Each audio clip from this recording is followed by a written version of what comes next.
Hello, in the following video I will be giving you a brief overview of the most important issues concerning arbitration agreements and arbitration clauses, and I will try to emphasize the importance they have for any successful commercial arbitration. In the first place, I think it is important to recap the main difference between litigation and arbitration, which is that in arbitration the parties explicitly consent to waive their right to have the dispute settled before state courts.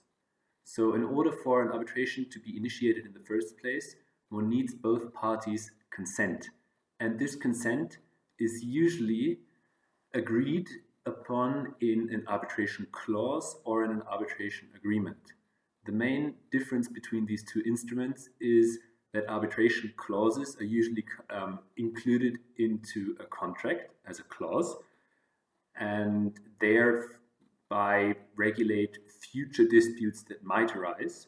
And clauses can also make reference to other documents that include an agreement to arbitration.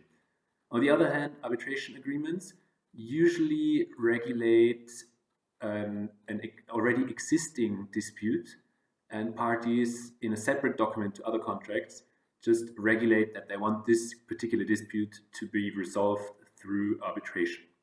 So I already said that arbitration agreements are very, very important for the initiation of an arbitration. However, beyond the initiation, arbitration agreements may also affect the enforcement of an arbitral award in the end. This is because under the New York Convention on the Recognition and Enforcement of Arbitral Awards, an award is only enforceable when the foregoing proceedings are based on a valid arbitration agreement. So you might think now, what are the most important aspects that make an arbitration agreement valid in the first place? So here are three important things one must always consider. First of all, arbitration agreements always have to be in written form. This is not only advisable because for reasons of securing evidence, but it is usually also a legal requirement for arbitration agreements to be, or clauses, to be in written form. The second important aspect is that, and this is probably the most important one, is that it must be absolutely clear. There must be no doubt that the involved parties consent to have their dispute settled through arbitration. The third aspect is that arbitration agreements have to be operative and capable of being performed. This means that they must contain the most important information for the arbitration.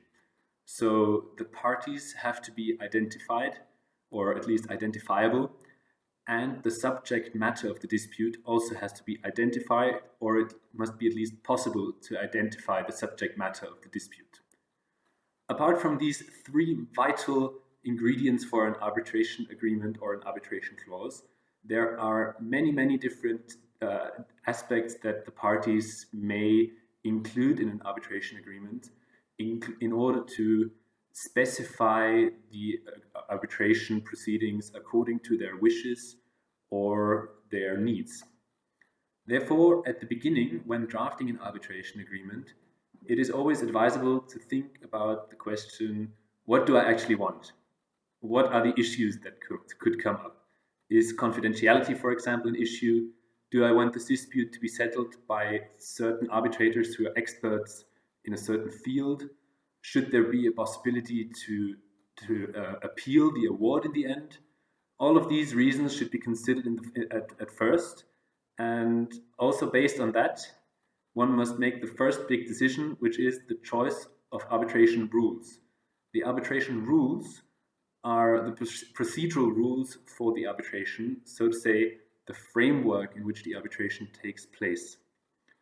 So, and here one must make the choice, again, between institutional arbitration or ad hoc arbitration. When choosing institutional arbitration, it is very recommendable to have a look at possible sample clauses. Usually the institutions provide those, and these tend to be very useful to have a look at what is necessary for an arbitration clause to be valid under these arbitration rules, and they're always a good point to start. Apart from that, it doesn't matter what arbitration rules one chooses. Usually, it's up to the party's discretion how many arbitrators should form a tribunal, what language the arbitration should be held in, and where the arbitration should take place. So I hope this gave you a brief overview of the most important aspects. And as a takeaway, I think it is important to remember that it must be absolutely clear that the parties consent to the use of arbitration. Thank you very much.